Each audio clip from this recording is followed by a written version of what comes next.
Shalom saudara-saudara, sesama orang yang beriman kepada Tuhan Yesus Kristus. Salam penuh kasih. Kita bertemu lagi untuk bersatu-teduh dan merenungkan firman Tuhan melalui Bijaksana Channel. Dan kiranya Allah Bapa memberkati kita dengan hikmat dan pengetahuan yang melimpah dari firman-Nya. Mari kita berdoa. Allah Bapa yang bertata di sorga, kami bersujud di hadapan-Mu dengan hati yang terbuka dan penuh kerendahan hati. Kami datang kepadamu dalam doa sebelum mendengarkan renungan dari firman-Mu yang hidup. Bapa yang penuh kasih, berilah kami pengertian yang dalam saat kami menerima pengajaran-Mu, dan bimbinglah kami agar kami dapat mengerti dan menyerap dengan baik setiap kata yang akan disampaikan. Jadikanlah firman-Mu sebagai terang dan tuntunan dalam hidup kami. Bapa, saat ini kami juga rindu untuk berdoa bagi saudara-saudara kami yang sedang menderita sakit. Engkau adalah dokter surgawi yang memiliki kuasa untuk menyembuhkan segala penyakit dan mengangkat segala penderitaan. Bapa yang penuh kasih, turunkanlah belas kasihan-Mu kepada mereka yang sedang dalam penderitaan. Sembuhkanlah luka-luka mereka, baik yang terlihat maupun yang tersembunyi. Angkat beban mereka dan beri mereka kekuatan untuk menghadapi setiap hari dengan iman dan keberanian. Bapa, biarlah renungan ini menjadi sumber penghiburan dan harapan bagi mereka yang sedang menderita. Berikanlah pengertian dan ketenangan hati kepada mereka dalam situasi yang sulit ini. Jangan biarkan mereka merasa sendirian, tetapi ingatkanlah mereka bahwa Engkau senantiasa hadir di samping mereka. Berikanlah penghiburan, pengharapan, dan kekuatan yang tidak tergoyahkan. Kami percaya bahwa Engkau adalah Allah yang mengasihi dan mampu melakukan mujizat penyembuhan. Engkau adalah Tuhan yang berkuasa atas segala sesuatu, termaksud penyakit dan penderitaan. Terima kasih ya Bapa. Dalam nama Tuhan Yesus Kristus, kami memohon dan berdoa. Amin. Saudara-saudaraku yang dikasihi dalam Kristus, hidup ini tidak lepas dari pergumulan. Kadang-kadang kita merasakan kelemahan dan terjebak dalam perasaan putus asa. Tetapi dalam situasi-situasi seperti itu, kita diingatkan akan kehadiran dan kuasa Tuhan yang senantiasa menyertai kita. Dalam Alkitab, kita menemukan banyak contoh orang-orang yang mengalami pergumulan dan mendapatkan kekuatan dari Tuhan. Sebagai contoh, dalam Perjanjian Lama, Daud menghadapi raksasa Goliat. Sebagian besar orang mungkin merasa terintimidasi dan takut, tetapi Daud memiliki keyakinan yang kuat dalam Tuhan. Ia berkata dalam 1 Samuel 17 ayat 45 demikian. Tetapi Daud berkata kepada orang Filistin itu, "Engkau mendatangi aku dengan pedang dan tombak dan lembing, tetapi aku mendatangi engkau dengan nama Tuhan semesta alam, Allah segala barisan Israel yang kau tantang itu." Dalam kekuatan imannya, Daud mengalahkan Goliat. Perjanjian Baru juga memberikan banyak contoh tentang kekuatan yang diberikan oleh Tuhan Yesus kepada murid-muridnya. Saat angin ribut mengguncang perahu mereka di tengah-tengah laut, Tuhan Yesus datang kepada mereka berjalan di atas air. Petrus meminta Tuhan Yesus untuk memanggilnya, dan Tuhan Yesus berkata, "Marilah." Petrus pun melangkah keluar dari perahu dan berjalan di atas air menuju Tuhan Yesus.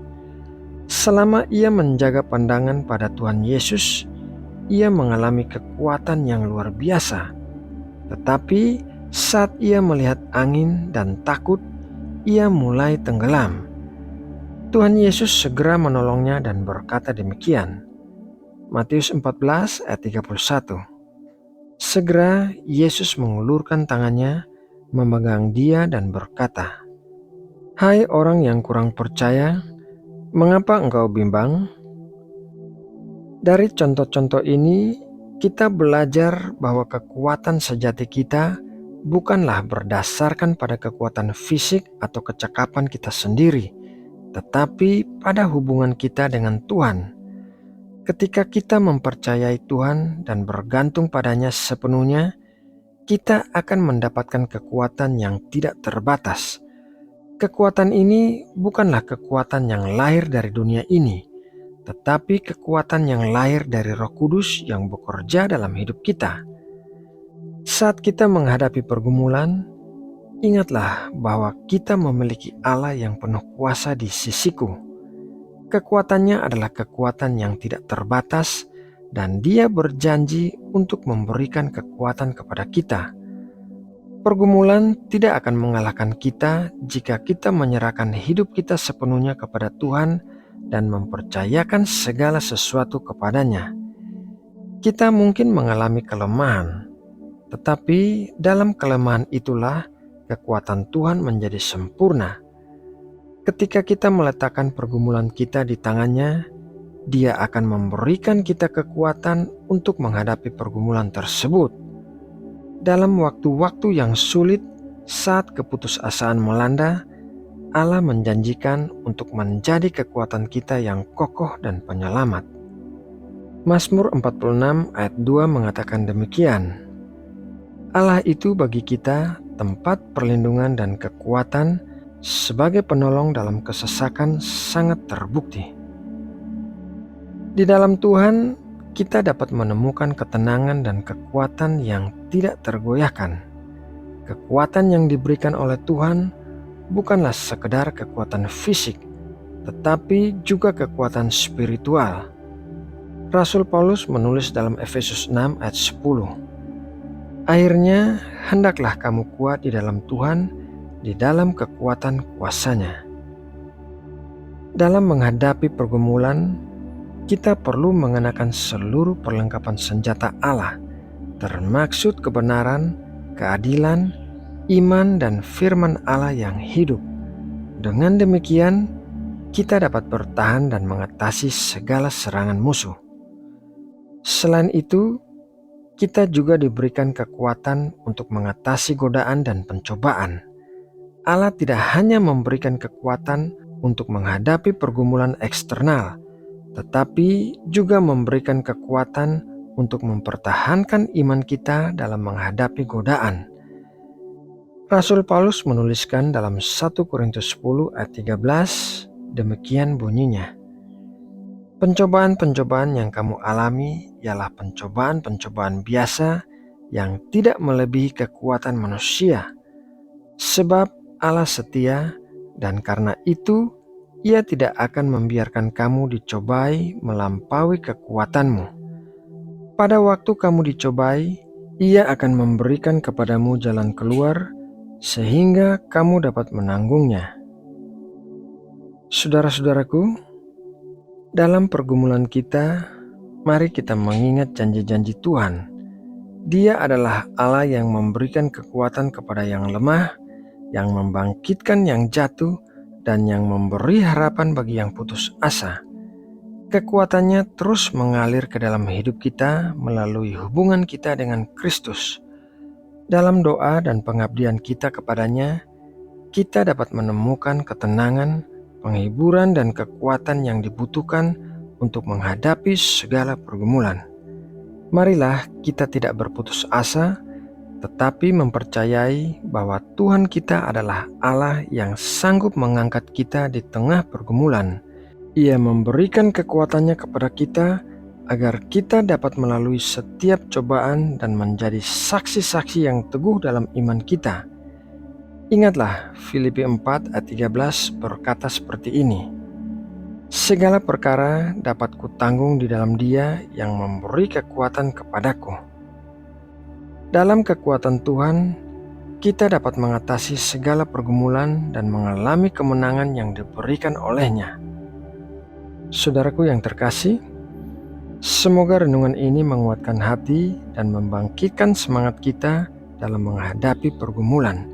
Semoga kita terus bertumbuh dalam iman dan mempercayai bahwa kekuatan Tuhan akan menyertai kita setiap saat.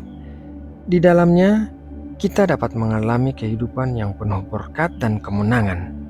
Mari kita berdoa untuk menutup renungan ini. Tuhan Allah kami yang Maha Kuasa, terima kasih atas firman-Mu yang telah kami dengarkan hari ini. Kami bersyukur karena Engkau telah memberikan petunjuk dan hikmat melalui firman-Mu. Kiranya setiap kata yang telah kami dengar dapat tumbuh dalam iman dan berbuah bagi kemuliaan-Mu. Tuntunlah kami sebelum kami memulai aktivitas kami sepanjang hari ini.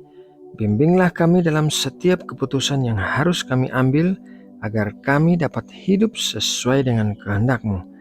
Berkatilah setiap langkah kami dan jadikanlah hidup kami sebagai cermin kasih-Mu bagi dunia di sekitar kami. Bapa, kami berdoa bagi kesejahteraan dan keamanan bangsa Indonesia. Lindungi dan berkati tanah air ini ya Tuhan.